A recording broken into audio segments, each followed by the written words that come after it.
Well, I want to extend a special word of welcome to each of you tonight. Kenwood Baptist Church has been in existence for over 100 years and blessed us with being a place of worship in this greater community. Part of the vision that God has given to us at Kenwood is to host events like this and to be a blessing to the community. So I know that we have a number of different churches represented, different ministry organizations, and we are very thankful that you are here tonight. We try to bring to Cincinnati, a city we love and are very proud of, each year two different speakers, Lord willing, someone that's a national voice and an international voice. This spring we have been privileged to host Drs. Vince and Joe Vitale. And I want to encourage you that there was an hour-and-a-half interview of them last night held at Kenwood, and that will be available. It was a fascinating interview about what God is doing in the world that they see through their eyes. And that video will be edited and available on the Kenwood website very soon, and encourage you to check that out. Vince and Joe spoke this afternoon to several hundred students at the University of Cincinnati. And they spoke on the problem of suffering, and then also spoke on possible misperceptions or objections to the picture of God that we find in the Bible, and then followed by a set of Q&A. So it was a really blessed afternoon, and very thankful to host that Veritas Forum, and that video also will be available soon. Tonight we have the privilege of gathering here, and again, welcome to those from the community. Tonight we're going to draw our attention to an extremely important subject, and that subject is what makes Jesus unique. Christianity can seem arrogant, and it's accused of being arrogant by many people today to say that Jesus is the only way to God. It seems a remarkable thing to claim.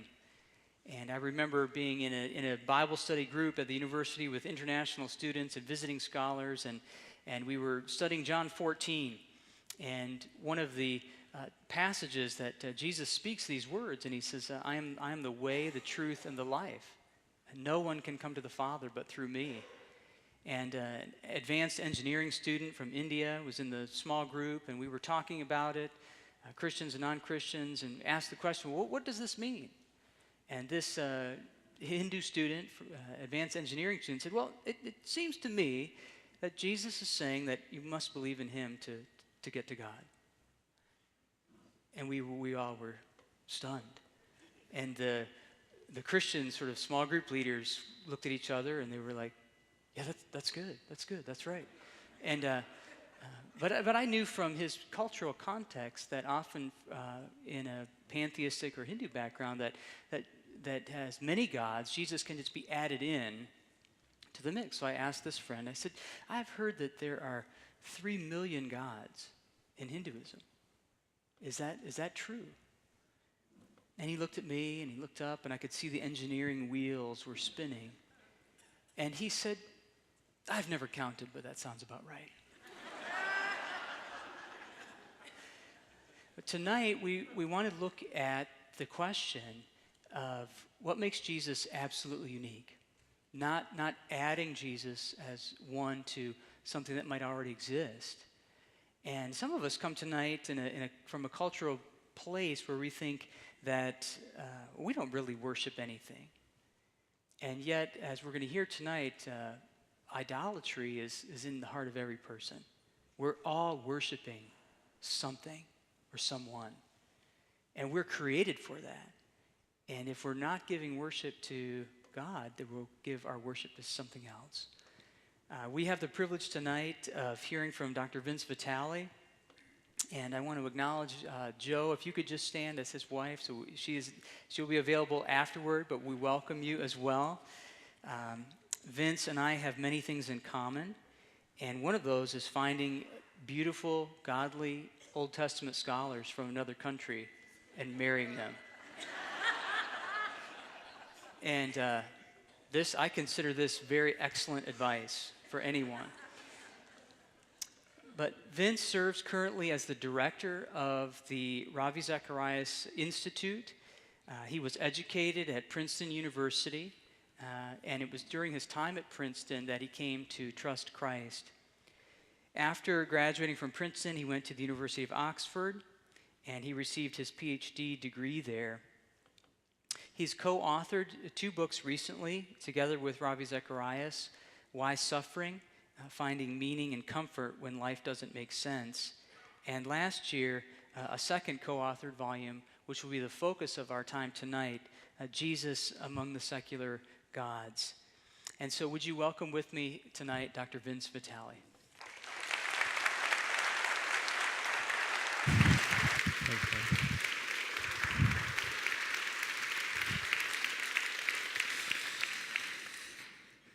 Well, no pressure, Jonathan.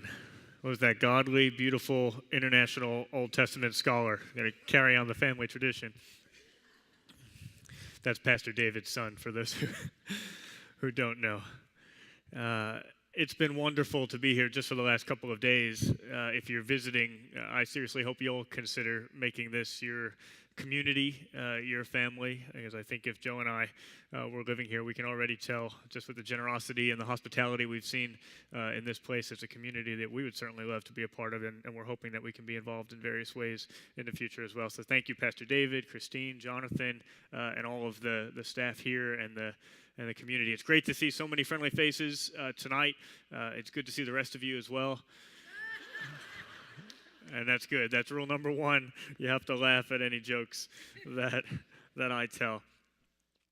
I've always been a lover of sports. I'm a Yankees fan. You can boo. It's okay. Yeah, it's okay. It's fair enough. I inherited it from my dad. It's not my fault. But I've always been a lover of sports. But here's a sporting experience I would never want to have. Imagine that you were thrown into a game without being told, and you're supposed to be playing in this game, but you haven't been told when it started, when it's supposed to finish, what the objective of the game is, or what any of the rules are. What would you do? You'd probably turn to some of the other players and ask them those 4 questions. What if they gave you many different answers?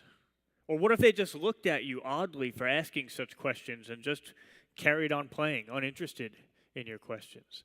Well, next you'd probably try to find a coach to ask those questions.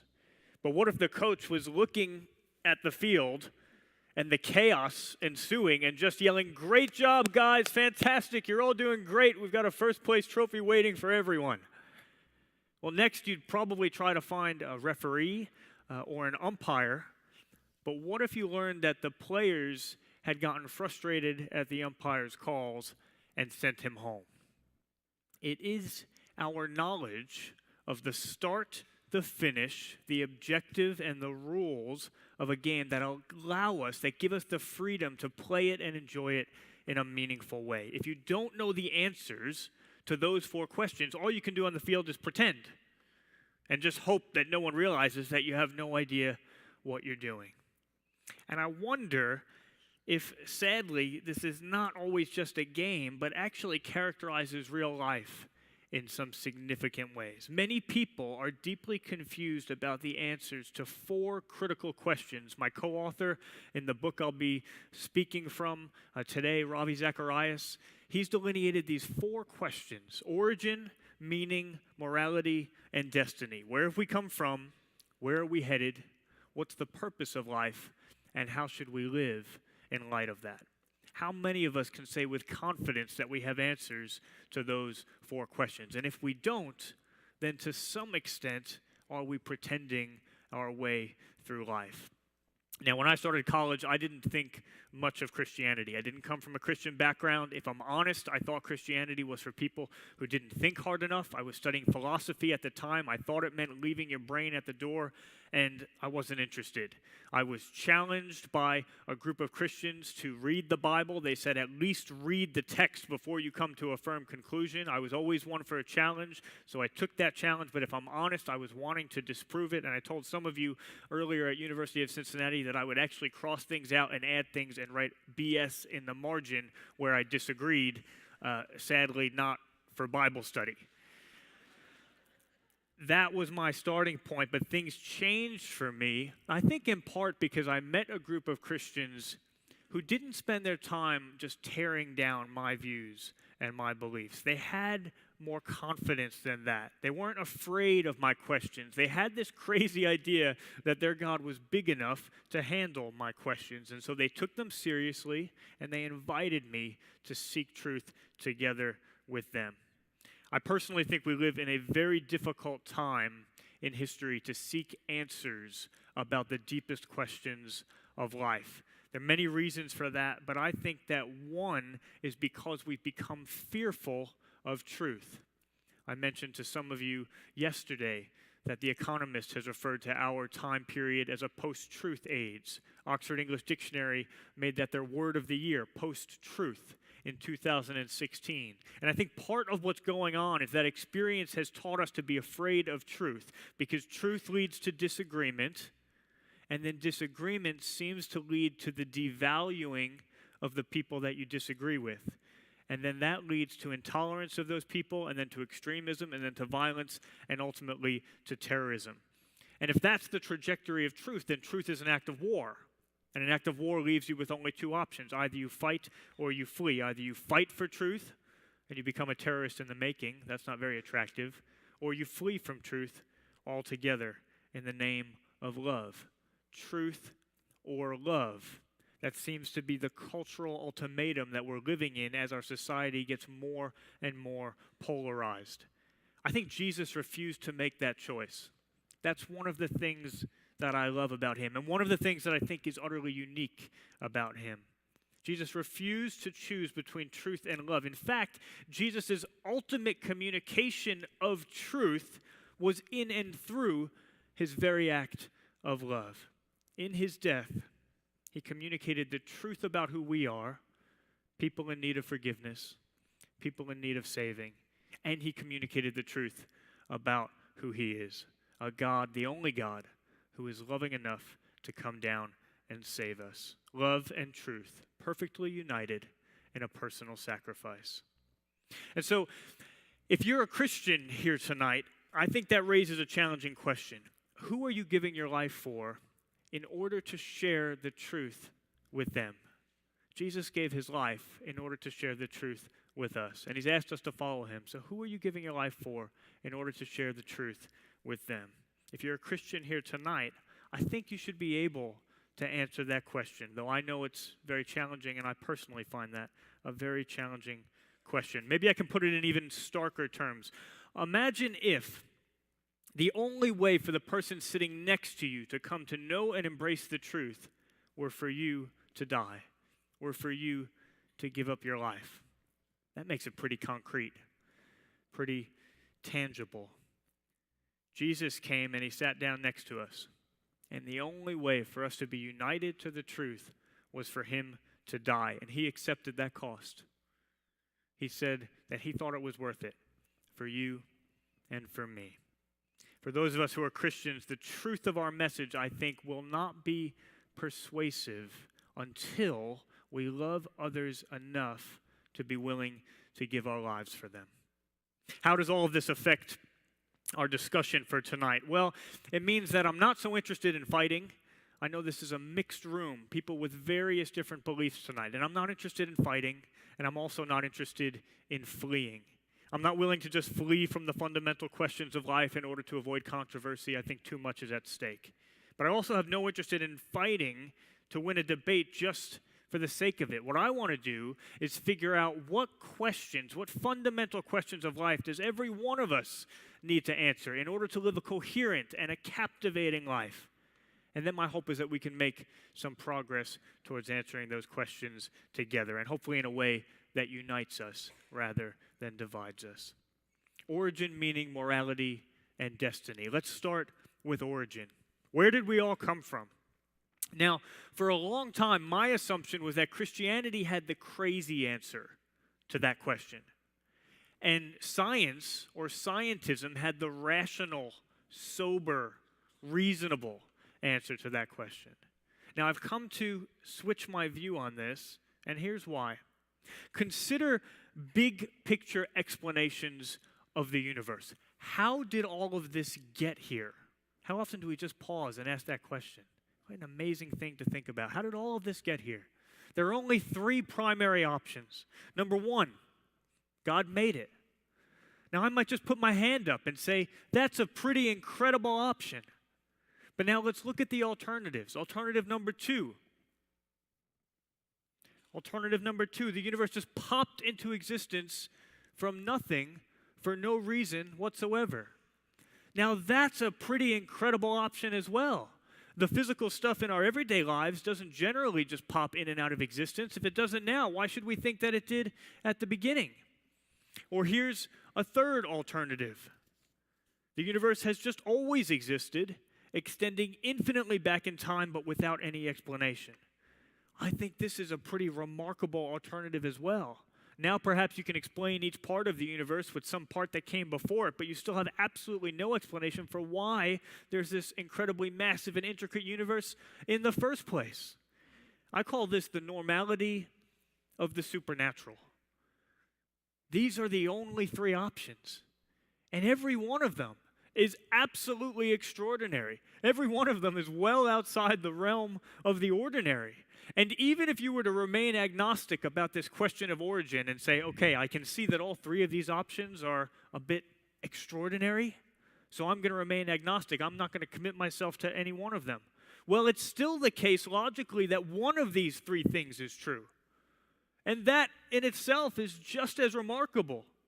The conclusion, I think, is that we live in a miraculous world. Whether tonight you are a theist, someone who believes in God, an agnostic, someone who's not sure, or an atheist, someone who doesn't think they're God, I don't think any of us can get around that fact. I think every one of us has to be committed to believing that something extraordinary is true. I was reminded of this some years back when a friend of mine, a retired Princeton University professor, he wrote me an email. And we were having some conversation about faith. He wrote me an email detailing some of his objections to Christianity. And in the last line, as if to trump all other arguments, he wrote, "Nor can I believe in a virgin birth." No further argument, as if to say it would be crazy to believe in such a thing. And I began to draft an email response back to him, trying to make some points and suggest why maybe he could come to believe in the virgin birth of Jesus. But then I realized, then it dawned on me, wait a minute, he already believes in a virgin birth. Everyone believes in a virgin birth, whether they realize it or not. Let me explain what I mean by that. Now, Christians believe that Jesus, as God himself, was miraculously born of a virgin. And again, admittedly, I might just say that's out of the realm of the ordinary. That's not the sort of thing that happens every day. But what exactly is the alternative? Take the brilliant Cambridge physicist who just passed on, Stephen Hawking, take his attempt to propose an atheistic birth of our universe. He says the universe can and will create itself from nothing. Spontaneous creation is the reason there is something rather than nothing, why the universe exists, why we exist. And I found myself asking, is that any less miraculous of a birth than Jesus being born of a virgin? Hawking's proposal sounds a lot like a virgin birth to me. Or consider the words of the prominent atheist philosopher Quentin Smith. This is a man who has 12 books to his name, over 150 peer-reviewed articles. And here's what he has to say. He says, "The fact of the matter is that the most reasonable belief is that we came from nothing, by nothing, and for nothing. We should acknowledge our foundation in nothingness and feel awe at the marvelous fact that we have a chance to participate briefly in this incredible sunburst that interrupts without reason the reign of non-being." That definitely sounds like a virgin birth. And I think, again, we're led to the same conclusion. We live in a miraculous world. There is no getting around that. It's not a matter of whether we believe in a virgin birth. It's just a matter of which virgin birth we choose to accept. We can believe in the virgin birth of an atheistic universe, a universe where there is at bottom no design, no purpose, no evil, and no good, nothing but blind, pitiless indifference, as Richard Dawkins has put it. Or we can believe in the virgin birth of a God who loves us so deeply that he came to be born among us, that he came to call us family and to call us friends, the exact opposite of blind, pitiless indifference. Someone who is not blind to anything about you and yet loves you in full. someone who knows everything about you and yet whose love for you is unconditional. What an incredible gift. Origin. Morality. Most of us believe in morality. We believe it's a real thing. We believe that some things are good and some things are bad and some things are right and some things are wrong. We believe that all people should be treated with dignity and respect and fairness. We hold it to be self-evident that all people are created equal. Now, at the foundation of this morality that we all believe in and that we're grasping for is the belief that all people are equally valuable. But for all people to have equal value, there has to be something that is equally true of every single person. What is it? What is the one thing that is equally true of every single person and that cannot change? It's actually very difficult to answer that question. It's very difficult because anything that is naturally true of us is distributed along a spectrum.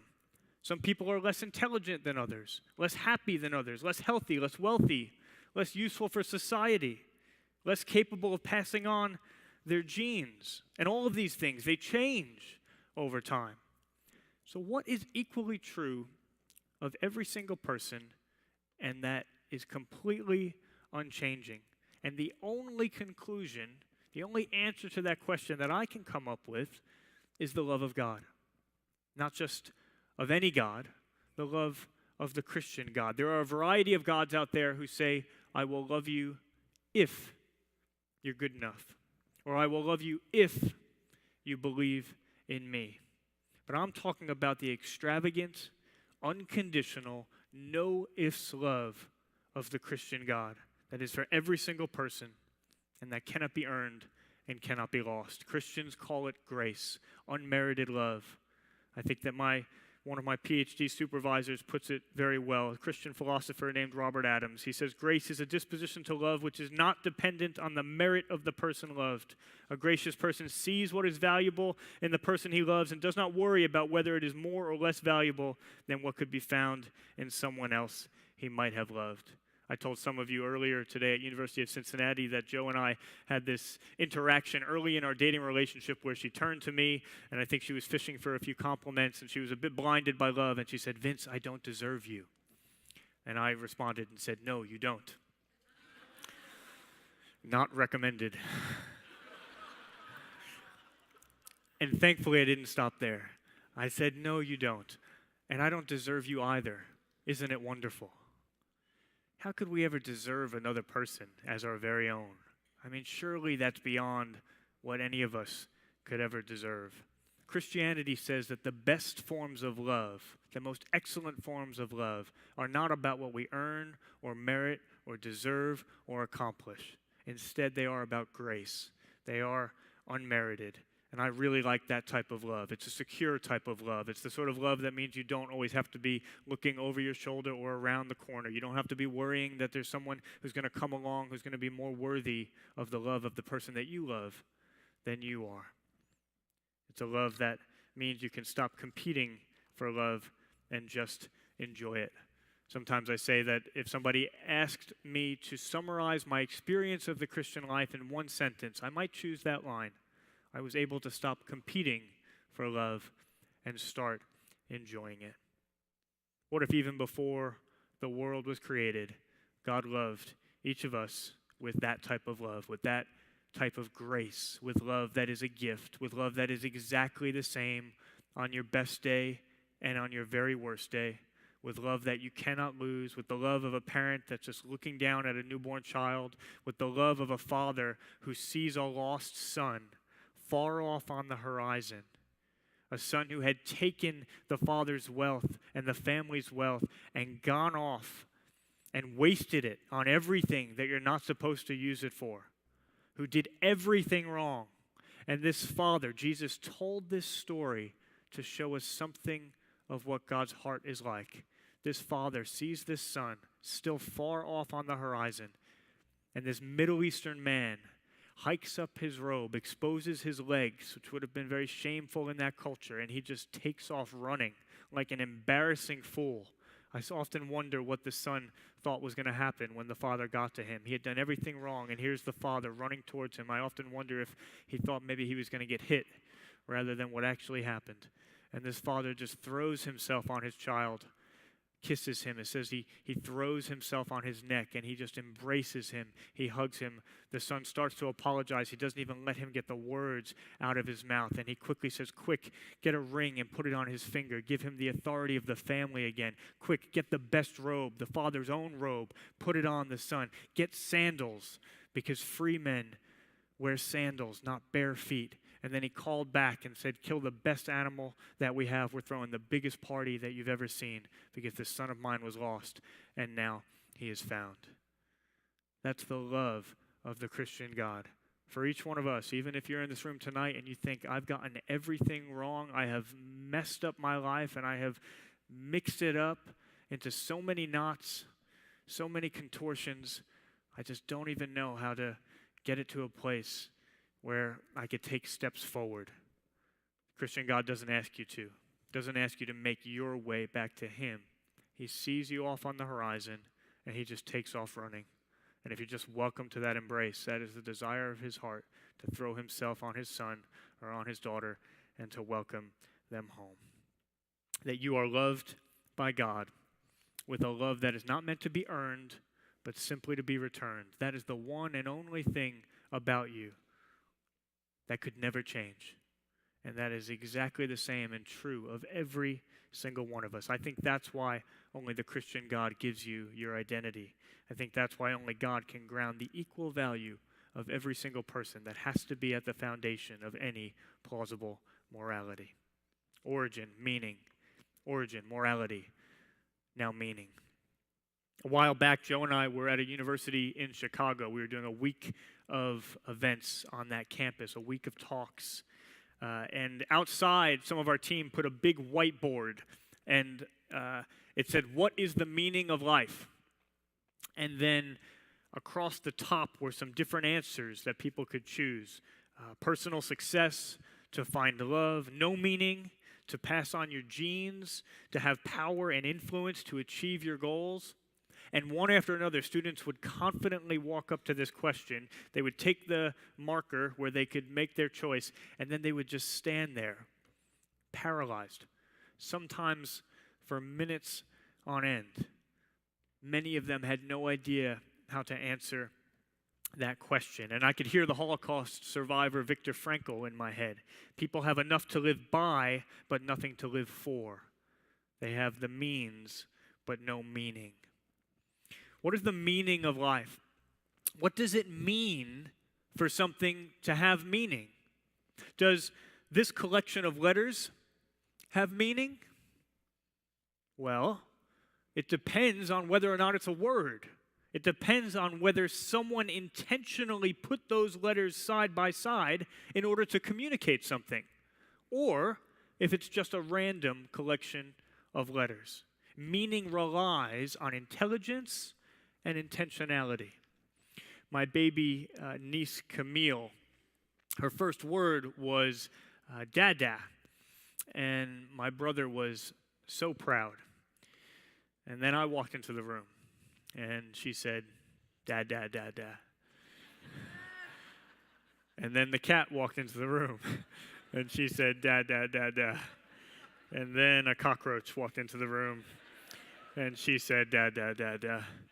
And then my brother was no longer proud. Randomness is the enemy of meaning.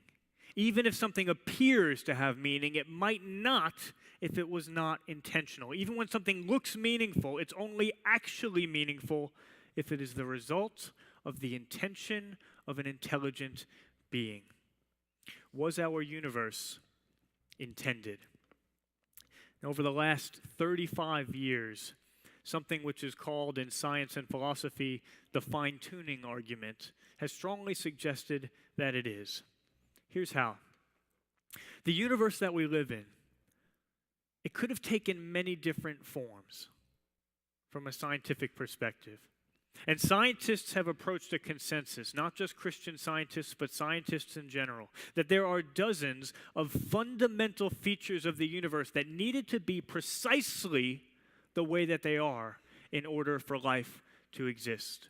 Not just life on the planet Earth, not just life as we know it, but any form of life anywhere in the universe. Take just one example.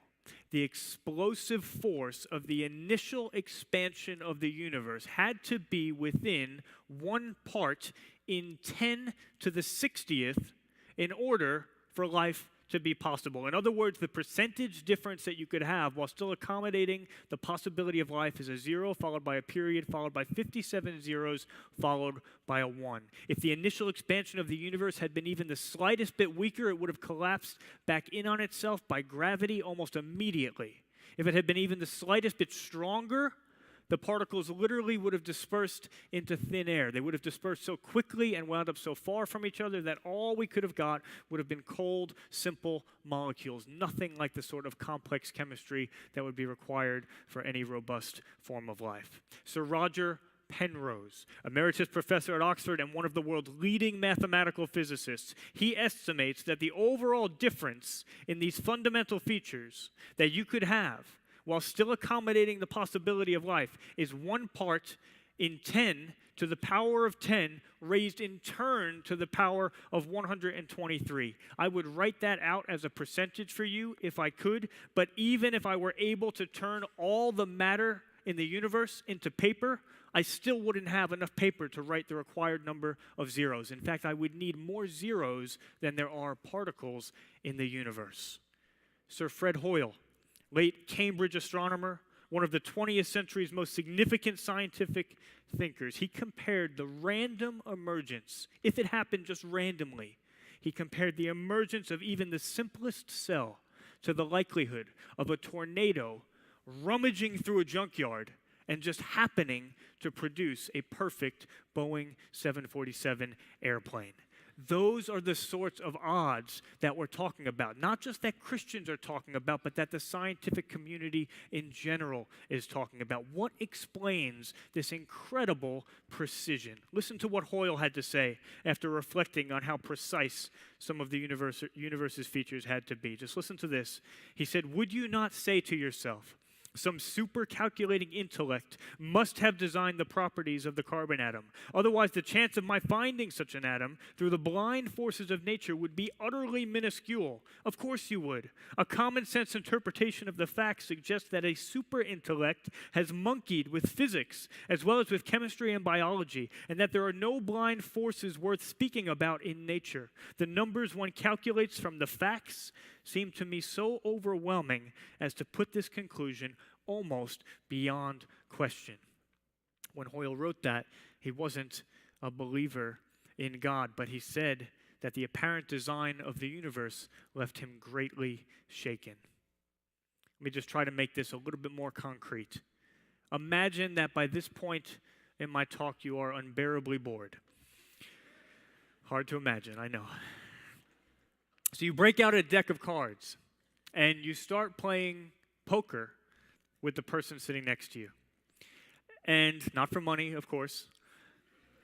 And in the first 12 rounds, the person sitting next to you gets 12 straight royal flushes.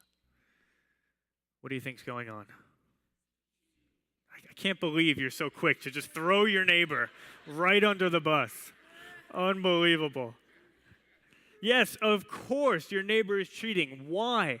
Because even if the person next to you is a very honest person, and I'm sure they are, it's so incredibly unlikely for someone to get 12 straight royal flushes just by chance that someone must be messing with, someone must be arranging the cards. Even if you thought there was only a 1% chance before you started playing that the person next to you would mess with the cards, if you saw them get royal flush after royal flush after royal flush, one after another, you would have no choice but to conclude that someone was carefully arranging the cards. Scientists are telling us that this is exactly what's going on in the universe. One royal flush after another. Could it be that the evidence warrants the same conclusion, that someone got their hands on the cards and arranged the system, that someone designed the universe.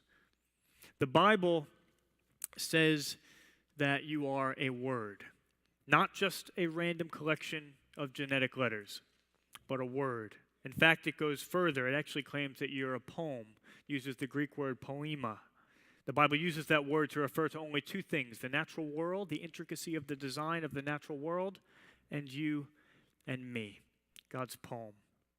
Are you a random collection of genetic letters, or are you a poem that has been intentionally and carefully crafted by God himself? Are you a sestina? That is the question behind the question of the meaning of life. Origin, morality, meaning, destiny. Where are we headed? Are we headed anywhere? A while back, I saw a commercial. It depicted a baby being born. And then over 30 seconds, this baby flew through the air, and it fast-forwarded through the child's entire life.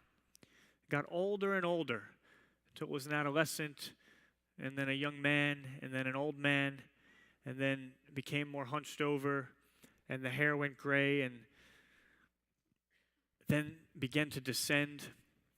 And at the end of the life, it depicted this now older man falling out of the sky and crashing into a grave, dead. And then these words flashed across the screen. Life is short. Play more Xbox.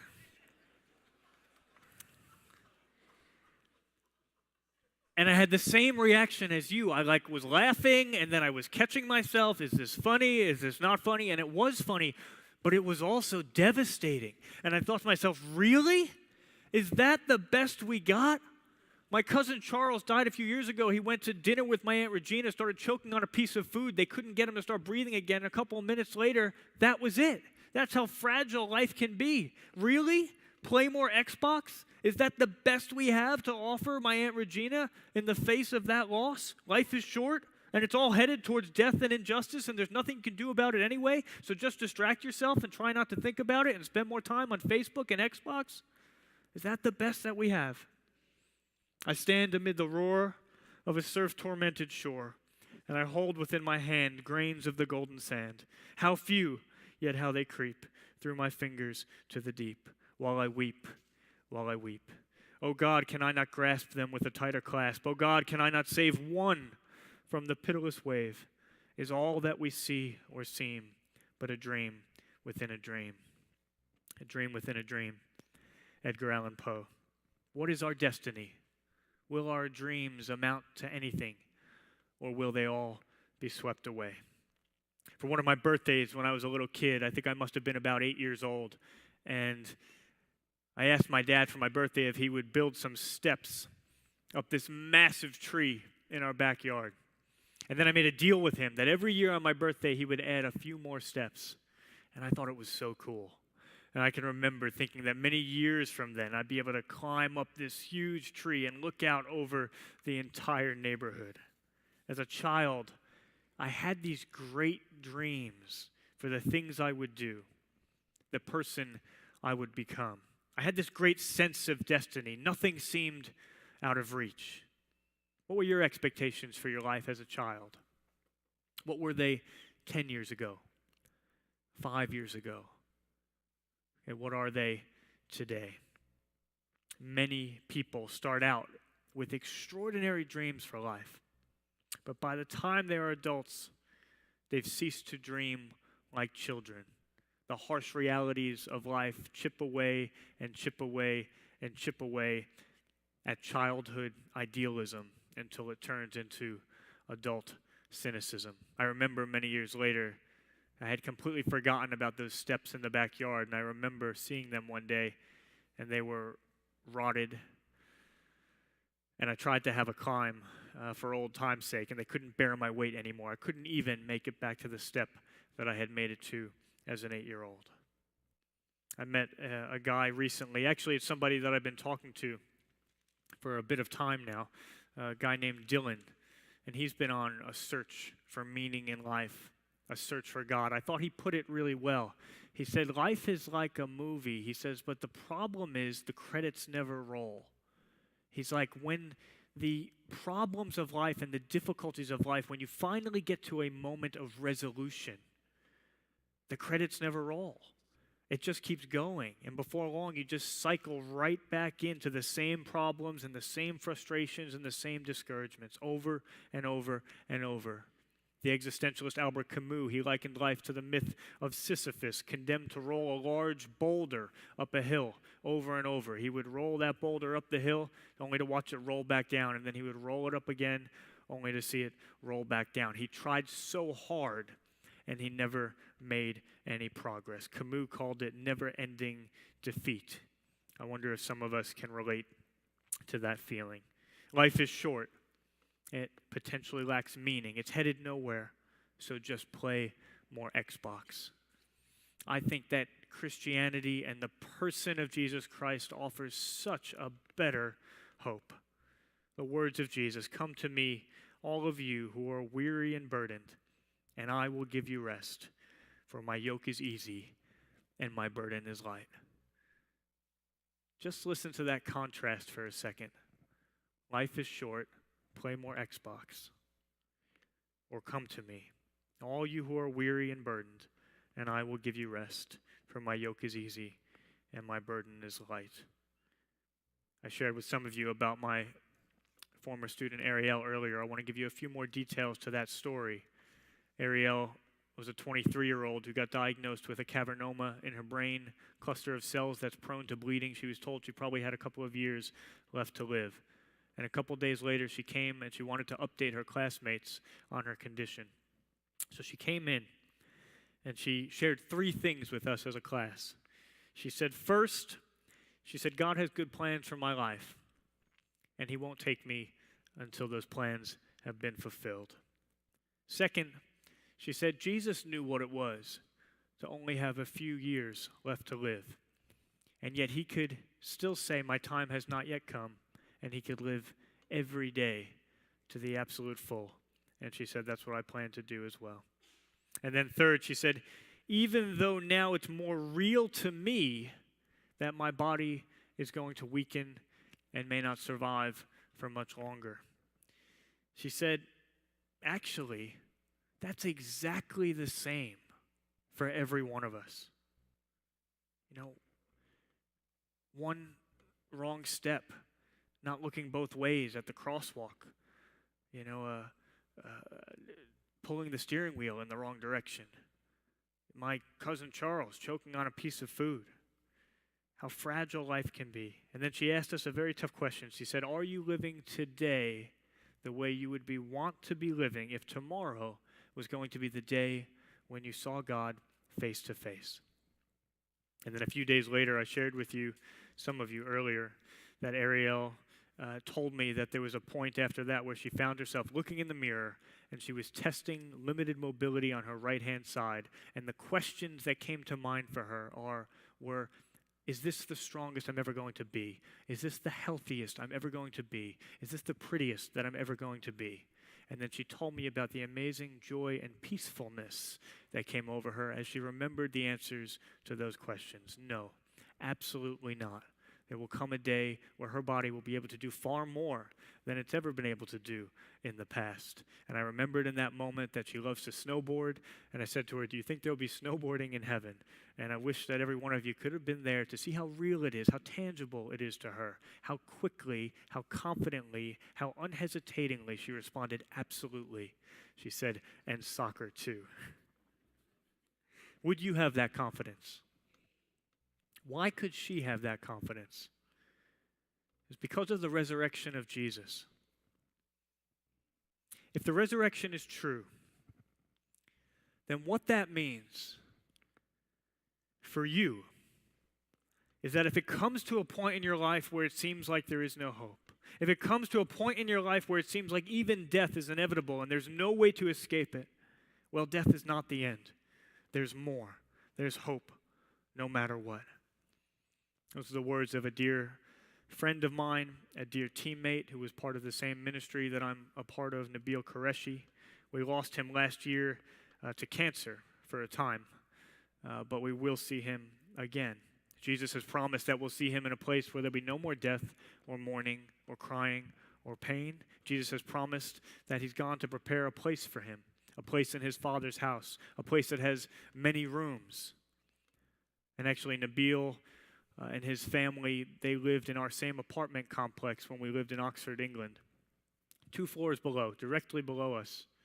A wonderful time of sharing life together. And as I was preparing this talk and reading those words of Jesus, I just found myself wondering whether one day soon Nabil and his wife Michelle and their daughter Aya will again live maybe just 2 floors below in the same structure. That is how real and how concrete and how tangible the hope of Jesus is. Origin, meaning, morality, destiny. Where did we come from? Where are we headed? What is the purpose of life? How should we live in light of that? Do we have answers? Are we pretending? Are we from nothing, by nothing, and for nothing, as Quentin Smith would put it? Or are we from someone, by someone, and for someone? Is the center of reality impersonal or personal? Is it random or is it relational? I believe Christianity offers answers to the deepest and most fundamental questions of life. But one last critical question. Can we trust the person who's giving the answers? Can we trust Jesus as the answer giver?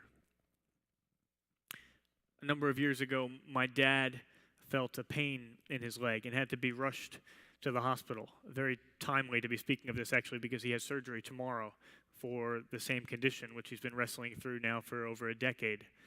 But at the time, he was very healthy. And all of a sudden, he had this pain in his leg, and he was rushed to the hospital. And then the surgeon came out to my family, and all of a sudden was saying, this is actually really serious. We need to perform an emergency operation on your father. There's a good chance that he'll lose his leg, that we'll have to do an amputation. I don't have time to explain it all right now, but we need to go into surgery. And if I'm honest, we were suspicious about the prognosis. He seemed fine the day before. He just had this pain in his leg. Were they making the best decision? Were they trying to get this surgery over with now rather than fight to keep my dad's legs on, over time? We had questions about whether we could trust the surgeon. But now, what if hypothetically, what if this surgeon had come to us and had said the same thing, but then he also said, your dad's going to lose a lot of blood during the surgery, and we're having trouble finding a match. I'm a match. And so I'm going to give my blood to make sure that your dad makes it through the surgery. In fact, I'm going to do that at the risk of my own life. Maybe he was someone who needed more blood in his body at all times than most people. Now, if the surgeon came and said that to my family, I wouldn't have any better sense of his diagnosis. I wouldn't have any better explanation about why he needed to perform this surgery. But I would have trusted him. And I would have been rational to trust him because he was willing to give his blood for my father. And I think that from a Christian perspective, it's one thing to open up these big questions of life and to say that Christianity has rational and coherent and meaningful philosophical answers to them. But ultimately, can we trust the person who is giving the answers?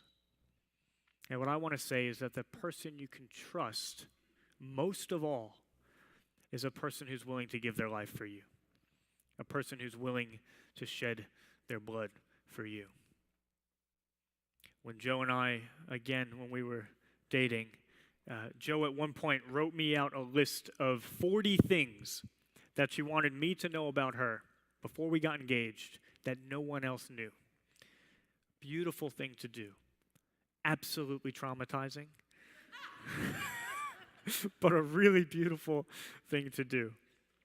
And we were doing pretty well. And we got down to number 37. And then number 37 was 4 words that you just don't expect to hear from your significant other. And they were, I am a Trekkie. Joe really likes Star Trek. She got it from her older brother, and I think she just told me because a new Star Trek film had come out in the theaters, and so she needed to tell me so I would take her to see the Star Trek film, because what would be worse than being a Trekkie would be if you had to go see the Star Trek film by yourself. And so she told me this, and when she did, I could tell that she was a bit embarrassed to tell me. Now, I know on the one hand it's just a little thing, but you know how sometimes those things from childhood can just stick with you. Not many people know this about Joe until I started sharing it. Sorry, Joe. And, you know, going through school, certain people had teased her about this. And so there was a sensitivity there. There was an embarrassment there. There was some sense of shame. And so we arranged to meet at the movies. And when Joe showed up, I was standing out front and I was holding open this massive poster which said, "To boldly go where no man has gone before."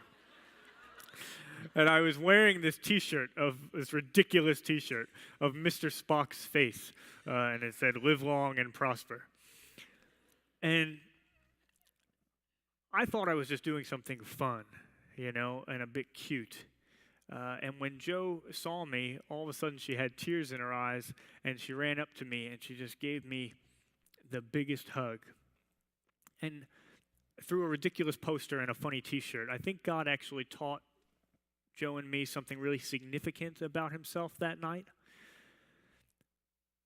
There was something about me literally putting on Joe's shame that freed her from having to be embarrassed about it, freed her from having to own that shame anymore. And for us, that has been a picture of what God did when he came down in the person of Jesus Christ, and he literally took on human flesh and a full human nature. He clothed himself in everything about us, all the suffering, all the sin, all the shame. Anytime that you've been abused, exposed, ignored, overlooked, he put that on. And then when he went to the cross and he was mocked and he was spat on, and he was exposed and naked, and he hung there, he took onto himself all of our shame. Everything we've done that we have to be ashamed of, everything that others have done to us that cause us to feel shame. He took it all on himself. He literally wore it. And that's why there's this biblical promise that says anyone who believes in Jesus will never be put to shame, because Jesus wore our shame, and therefore he frees us from it. He invites us to clothe ourselves in him, to clothe ourselves in Christ.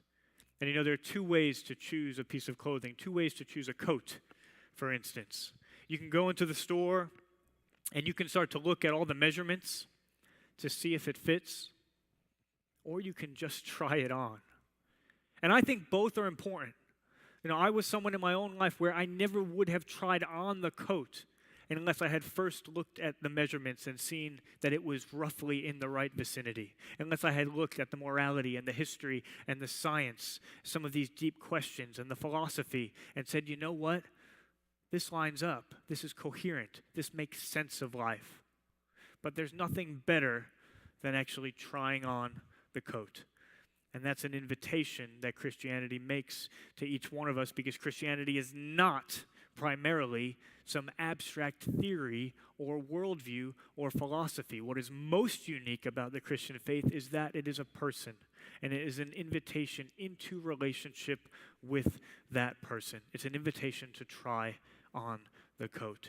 And Jesus says, I stand at the door and knock. If anyone hears my voice and opens the door, I will come in and eat with him, and he with me. It's an invitation to relationship. And how do you start relationship? How do you reconcile relationship? Well, you do that in some ways that all of us probably understand. We've done it before. If you've been estranged from someone, if you've done wrong to someone, good way to start out is by saying, I'm sorry for the things I've done wrong. I'm sorry for the ways that I've turned my back on you. I'm sorry for the ways that I've walked away from you. And then you say, thank you. You say thank you to someone if they've given you a gift, if they've made an effort to reestablish that relationship. And no one made an effort like Jesus Christ did to come and take all of our sin and our suffering and our shame onto himself so that we could reestablish that relationship. And then finally, I think you say that other simple word of just please come into my life. I want to live life together with you. I don't have it all figured out, but I can see that you're someone worth trusting, worth following, and so I want to step into relationship with you. I think sometimes, and this was true in my own life, we think we need to have it all figured out before we take that step of relational trust. We have to come to know everything about God before we step into relationship with him. Actually, that's not how relationships tend to work. You know, there's a certain amount that I could know about Joe just from a distance by talking to other people about her. But if I really wanted to get to know Joe, not just about her, but her personally, I had to take a step of relational trust towards her. And it was in the context of beginning that relationship that I truly could get to know her in the most intimate way. I think the same is true with God. I'm just going to say a short prayer, but I wonder if there are people in the room tonight who maybe have never said those things to God. I'm sorry for the ways I've turned my back on you. Thank you for being someone who loved me so much that you would give your life for me. Please come into my life. I want to do life together with you. And I think there may be other people in the room tonight who have said that to God at some point, but if you're honest, in the last season, you've been quite far from God. And you want tonight to just make that firm statement of saying, I want to know that intimacy with you again. What an incredible privilege that God is here with us right now. And that unlike every other worldview and every other religion, he doesn't ask us to go out and work our way up to him and maybe by the end of our life have clawed and scratched our way and gotten enough achievements and enough good works for him to accept us. Quite the opposite. He said, I'll come down to you. I see you still far off on that horizon, and I'm not going to wait for you to try to come to me. Just stay where you are and accept me. I'll run to you and embrace you and welcome you home.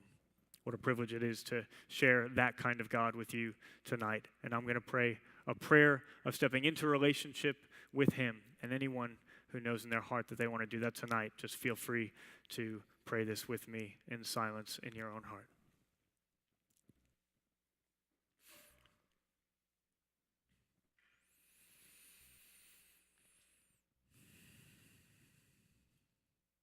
Just a moment of silence for anyone to just say anything to God that you want to say to him just quietly in your own hearts.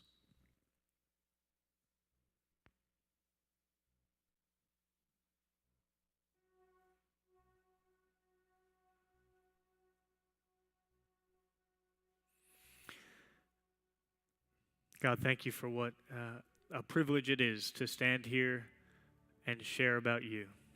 Thank you that you've given us so much to share because you're a God like no other. You're a God whose love is truly unconditional, and you offer that love to every single person here tonight. God, I want to I've caused suffering in the lives of those that I love. I'm sorry for the ways at times I have hidden myself from you. Jesus, I want to say thank you for not giving up on me. Thank you for loving me so much that you would give your life for me. I accept that gift.